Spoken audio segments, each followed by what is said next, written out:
You can view the XML in the .edmx file using any text editor, but usually it's easiest to work with the XML data in a Visual Studio XML code editor window.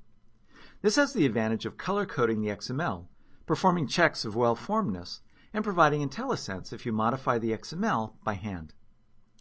The only problem is that you can't have the file open both as XML and in the designer at the same time, since this could lead to file corruption if you were to modify and save the model both in the designer and the XML editors, making different changes. One way around this problem is to open the file as XML in another instance of Visual Studio. This makes it convenient to use both views of the model simultaneously, but you'll want to be careful not to do anything to corrupt the .edmx file. To be safe, don't save any changes in either instance of Visual Studio. Now seriously, be very careful if you use this technique at home with two instances of Visual Studio. During normal application development using Entity Framework, you'll do fine with the model open in a single instance of Visual Studio using either the designer or maybe the XML editor. It's really only when you're exploring Entity Framework that you'll probably want to have both views open so that you can go back and forth. The three models each have an XML language that determines the structure of the XML's elements and attributes for that model. The conceptual model uses the Conceptual Schema Definition Language, or CSDL. Storage model uses Store Schema Definition Language, or SSDL. And the mapping model uses the Mapping Specification Language, or MSL. Each of these three language specifications, CSDL, SSDL, and MSL, define the schema of the XML that's used for each of the three models. Visual Studio includes XML schema files to provide IntelliSense when you edit any of these model files and compiler errors if any of them have any structural problems.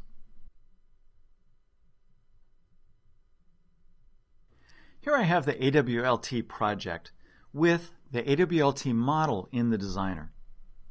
In order to open this EDMX file as XML, I need to go over here to Solution Explorer, right-click on the file, and select Open With, and go to the XML text editor.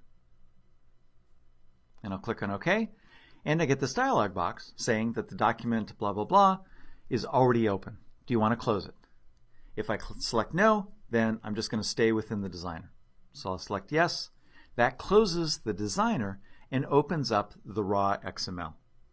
The nice thing about working with XML in Visual Studio is that the environment has a lot of tools to make it easy to understand and write XML. One of the best features is outlining, which is invaluable for getting a high-level view of any complex XML file. So I'm going to right-click on the editor here and go to Outlining and Toggle All Outlining. And that compresses everything down into a single line, and now I can expand the parts that I want to look at and work with one by one, rather than getting lost in infinitely scrolling all over the place within this XML file. All right, so I'm going to expand this a bit and go down into the runtime. And now you can see all three of the models. The storage model, the conceptual model, notice when I hover over it, this is kind of a handy feature. It shows part of the XML, but it sometimes gets a little bit annoying. And there's the mappings. And then here's the designer section. All right, before we get into the details, notice that the root here is EDMX, so that's a namespace that's defined right there. And it's an EDMX root element. So this is the root of the well-formed XML document.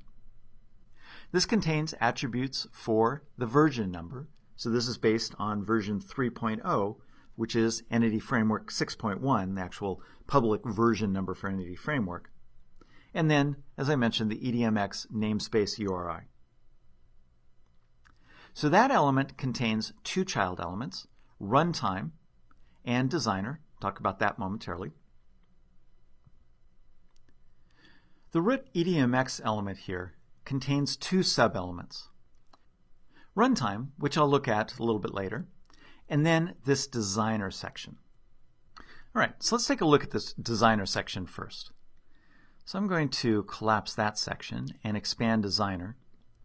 And I'm going to drill down a little bit into here so you can see how this is structured. So with these connection and options elements here, you can see how the designer stores a few of the entity collection properties, especially the metadata artifact processing, which is right there, which is set to embedding within the output assembly. So that's a property that you can set as a property of the designer when you have the graphical interface open.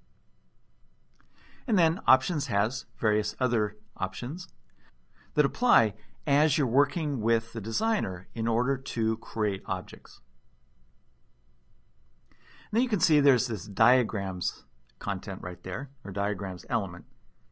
This is used to contain the position and size information of the entities and associations on the GUI designer.